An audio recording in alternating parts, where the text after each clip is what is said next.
아침 9시쯤 집에서 나왔다. 주문하시기에 오른쪽 지금 어떤 거 하시려고요? 이륜차 판매하려고 하거든요. 그거 폐지하실 거예요? 네. 번호판 가져오셔야 돼요, 직접. 손으로는 번호판을 뗄 수가 없었다. 나눔하려고 했던 블루샤크 봉지걸이다. 이걸로 풀어야겠다. 내가 생각했지만 참 기발한 아이디어였다.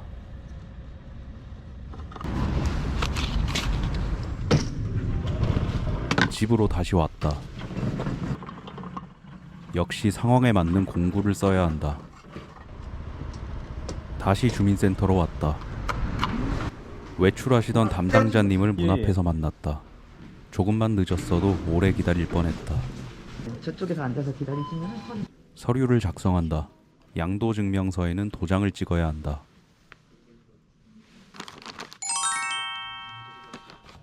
양도증명서는 도장이 없으면 서류 발급이 안 된다고 한다.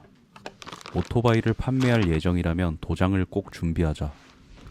은밀한 사생활이 찍혔을 수도 있으니 블랙박스 메모리 카드를 포맷했다. 들어갈까요? 오토바이 판매는 화물 거래로 진행했다. 6개월 동안 타던 오토바이는 구독자분께서 구매하셨다. 그리고 바로 오토바이를 구매하러 갔다. 오토바이를 타고 와야 했기 때문에 대중교통을 타고 이동했다. 부천역에 도착했다. 오랜만에 지하철을 탔는데 퇴근 시간이라 그런지 낑겨서 왔다. 거래 후 첫 주행이다. 판매자분이 촬영은 부담스러워 하셔서 거래 내용은 삭제했다. 도로로 나가기 전인데 비상등 끄는 법을 모르겠다. 그래서 이것저것 눌러봤다. PCX에 비해 뭔가 버튼이 많은 느낌이다.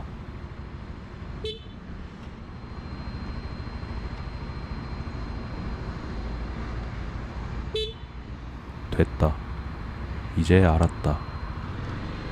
출발한다. 대로변으로 나가려니 떨린다. 못 나가겠다. 달려있는 자석 거치대와 내 케이스가 호환이 되지 않아서 내비를 켜고 가지 못했다. 유턴하는데 내 생각보다 회전 반경이 넓었다. 천천히 집까지 도착하는데 성공했다. 저 보조 스크린인가 저게 뭔가 이물감이 들어서 그냥 떼버렸다.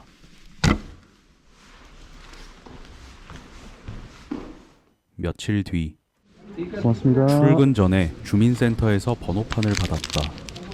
얼른 오토바이를 만지고 싶었지만 먹고 살아야 하기에 기쁜 마음으로 일하러 갔다. 누수 지점은 땅을 파지 않고 장비로 검사한다. 누수 포인트가 잡히면 해당 지점을 철거하기 때문에 공사 범위를 최소화시킬 수 있다. 지금 보이는 하얀색 배관이 터진 게 아니라 그 밑에 있는 배관이 터진 거다.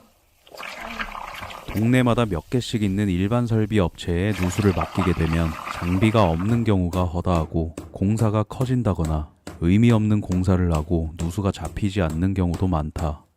지금 망치로 내려치고 있는 이곳은 안방이다. 근데 물이 새어 나오고 있는 곳은 거실이다. 그래서 이런 경우에 장비로 검사를 하지 않고 물이 흘러나오는 거실을 하루 종일 파봐야 답이 안 나온다. 그래서 누수는 누수만 하는 업체한테 맡기는 게 좋다. 누수를 해결하고 느즈마키 야마하 센터로 갔다. 혹시나 김포 장기동에 계신 구독자분들을 만날까봐 설레었지만 그런 일은 없었다. 점검 좀 받으러 왔어요. 근처에 야마하 센터가 없어서 양촌에 있는 레몬 바이크라는 곳으로 왔다. 네. 야마하 사이트에서 검색하고 왔다. 이런 스키가 타는 이유는 네. 오토바이 엔진 시동을 걸어서 엔진이 열이 어느 정도 이빨 받을 정도는 시동을 걸어야 되는데 네. 겨울에는 밖에 날씨가 차잖아요. 네네. 그러면 엔진 시동이 걸려서 어느 정도는 열이 돼야 되는데 네. 열이 못 받치면 스키가 생긴다고 이렇게. 예열을 시켜야 된다는 말씀이신가요? 그렇죠. 이게 이렇게 막히면은 요 속으로 바람이 들어가야 벨트가 열을 덜 받는데 열을 받으니까 벨트가 금방 못 쓰게 된다고. 봐봐. 엔진 오일을 추천받았다. 요거를 써 요거. 이걸 내가 설명해 줄게. 한 통에 2만 원인데 네. 한 통 반이 들어가요.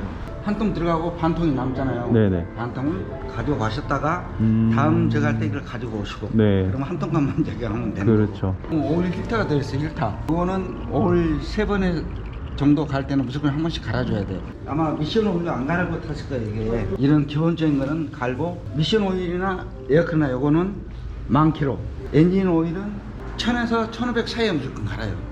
여기 힐타는 오일 3번 간다 생각할 때는 무조건 한 번씩 갈아달라고. 이런 얘기를 안 해주면 안 갈아. 망가지고 난다면 아 그런 게 있구나 그런단 말이에요. 망가지면 더 큰 돈 들어가는 거예요? 그렇죠. 돈 많이 들어가지. 앞패드는 아직 좀 넘었으니까 타도 되고, 패드 부는 법을 알려드릴게요. 네네. 이거는 유압이기 때문에 브레이크 레바에다 손을 이렇게 엉끗하면 이 패드가 금방 닳아버려. 잡을 때는 잡고 놔야 돼. 손을 엉끗하면 이거는 오일이라 오일이 밀고 있어서 금방 닳아버린다. 이런 거 얘기 안 해주는 분이 해주는 거예요. 감사합니다. 브레이크에 손 올리고 타는 습관이 있는데 그거 버려야겠네요. 그렇죠. 옛날 오토바이들은 유압이 아니고 케이블이라 손을 얹어도 상관없어. 케이블은 이게 무슨 필터라 하셨죠? 오일 필터. 오일 필터? 점검받으면서 패드와 오일류를 교체했다. 6,476km. 지금 이게 어떻게 보면 타이어나 타이어 공기압에 따라서 실키로수가 매달기 돌아가는 거랑 틀릴 수 있어요. 큰 차이만 없으면 상관은 없는 거니까 오히려 여기 나와 있는 키로수보다 적네요. 적을 수 있고 네. 조금 많을 수도 있고. 쿠폰도 남은 거 있으시네요. 아 그래요? 오늘 쿠폰 처리 가능하고 네. 오일을 동계형 오일로 넣었으니까 그 차입금만 결제해 주신다 그러면 쿠폰 처리 해드릴까요? 네. 쿠폰은 하나 남은 건가요? 네, 하나. 쿠폰이라고 하기도 하고 신차 점검. 리어 브레이크 패드도 교환하셨죠? 네. 브레이크 패드 교환하셨을 때는 네. 항상 어떤 오토바이든 똑같아요. 그 조금 밀릴 수도 있으니까 그런 것들은 좀 차간 주행을 더 유지를 하시고, 겨울철에 시동을 돌릴 때 한 가지 팁을 드리자면 네네. 키온을 하시고 스타트 모터를 돌려봐봐요. 근데 한 번에 걸릴 때가 있고 안 돌 때가 있을 거예요. 한 번에 안 돌았다라고 할 때는 키온을 하고 5초에서 10초 정도 기다려주고, 네. 다시 3초 정도 끄고, 네. 그 다음에 다시 켜주고. 요 과정이 어떤 거냐면, 이제 인젝션을 이제 실린더 내부에 기름을 조금씩 더 뿜어줘요. 그러면 기름이 실린더 내부에 들어가가지고 연료를 좀 어느 정도 분배를 해놓고, 그 상태에서 다음번 할 거는 이제 이쪽 보면 스위치 뭉치가 있어요. 우측으로 누르게 되면 위에 거가 움직이고, 왼쪽으로 움직이면 밑에 거가 움직여요. 오늘 오일 가셨으니까 이거 초기화도 한번 해보겠습니다. TCS ON이라는 모드가 있어요. 네. 다시 우측 버튼을 꾹 누르게 되면 TCS가 오프가 돼요. 네. 브레이크를 잡고 셀 버튼 눌러주고, 네. 스로틀을 살짝 감아주는데 너무 높아지면 안 돼. 3000에서 2000 사이로 스로틀을 살짝 감고 있어주시면 돼요. TCS가 켜진 상태다 그러면 엔진이 찐빠를 내버려요. 감사합니다. 점검과 정비를 마치고 집으로 갔다. 문제가 없어서 다행이다. 아마 더 이상의 기변은 없지 않을까 싶다. 지난 오토바이는 6개월간 5,000km 정도 탔는데 얘는 얼마나 탈지 궁금하다. PCX를 타다 Xmax를 타는 느낌은 일단 아무래도 무겁다. 주행 중에는 잘 느껴지지 않지만 묵직하긴 하다. 다음 날 오토바이를 타고 어디 좀 다녀왔다. 드라이브 삼아서 신가몰 대표님을 만나고 왔다. 근데 생각보다 멀었다. 성북구가 이렇게 멀었는지 차 타고 다닐 때는 몰랐다. 아마 첫 드라이브기도 하고 이륜차 통행 가능한 도로로만 가다 보니 더 그랬던 것 같다. 북한산을 보며 달리니 속이 시원하다. 몸은 시원하다 못해 차가웠다. 근데 희한한 건 장갑도 안 꼈는데 손에 땀이 났다. 긴장해서 그렇다.